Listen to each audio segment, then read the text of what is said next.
যে কি পরিমাণ দর্শকের উপস্থিতি হয়েছে আজকে আপনাদেরকে সরাসরি যুক্ত করেছি পাবনা জেলা স্টেডিয়াম থেকে।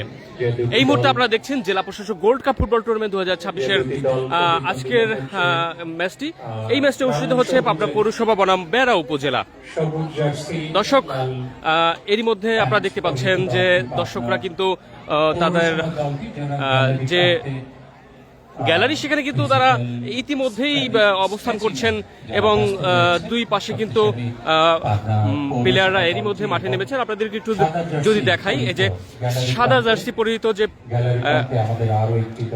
প্লেয়াররা রয়েছেন তারা কিন্তু বেড়া উপজেলার পক্ষে খেলছেন। খেলার শুরুতেই শারীরিক কসরত সেটি সম্পন্ন করেছে। বিশ্ব ফুটবলের মঞ্চে সাদা জার্সি পরিহিত এই প্লেয়াররা কিন্তু পাবনার বেড়া উপজেলার পক্ষে খেলছেন। এরই মধ্যে কিন্তু সব ধরনের প্রস্তুতি সম্পন্ন হয়েছে। এই প্রান্তে রয়েছেন পাবনার বেড়া উপজেলার প্লেয়াররা। আর আপনাদেরকে যদি একটু গ্যালারি দেখানোর চেষ্টা করি, আসলে আপনারা দেখতে পাচ্ছেন অনেক দর্শক এসেছেন যারা মাঠে বসে খেলা উপভোগ করবেন এবং আমরা নান্দনিক ফুটবল প্রত্যাশা করি উভয় দলের কাছ থেকেই। আজকে মেঘলা আকাশ, দারুণ পরিবেশ, অসাধারণ একটি খেলা উপভোগ হবে। দর্শক আপনারা কে কোথা থেকে দেখছেন আমাদেরকে কমেন্ট করে জানাতে পারেন আজকের খেলায় আপনি কোন দলকে সমর্থন করছেন।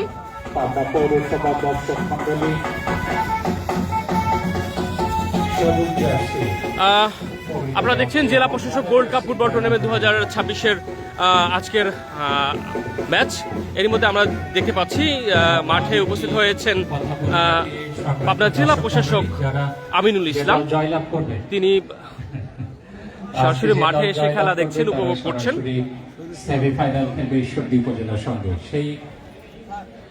তিনি সরাসরি মাঠে এসে আজকের এই খেলাটি উপভোগ করছেন উভয় দলের জন্যই। দর্শক আপনাদেরকে যদি দেখানোর চেষ্টা করি যে আসলে অনেক দর্শক আজকে কিন্তু গ্যালারি জুড়ে অনেক দর্শক এসেছেন।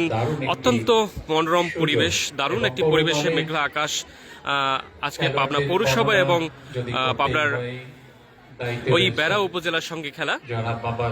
এই প্রান্তে রয়েছেন পাবনার বেড়া উপজেলা সাদা জার্সি পরিহিত এবং যদি আপনাদেরকে একটু দেখানোর চেষ্টা করি, এই দিকে রয়েছেন ওই সবুজ জার্সি পরিহিত প্লেয়াররা খেলছেন পাবনা পৌরসভার পক্ষে।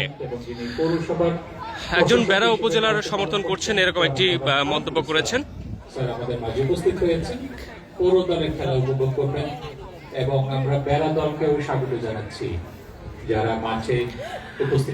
আজকের খেলাটি মাঠে থেকে উপভোগ করবেন পাবনা জেলা প্রশাসক জনাব আমিনুল ইসলাম। তিনি কিন্তু মাঠে এরই মধ্যে চলে এসেছেন এবং আজকের এই খেলাটি উপভোগ করছেন। এবং আমরা স্বাগত জানাচ্ছি জনাব আমিনুল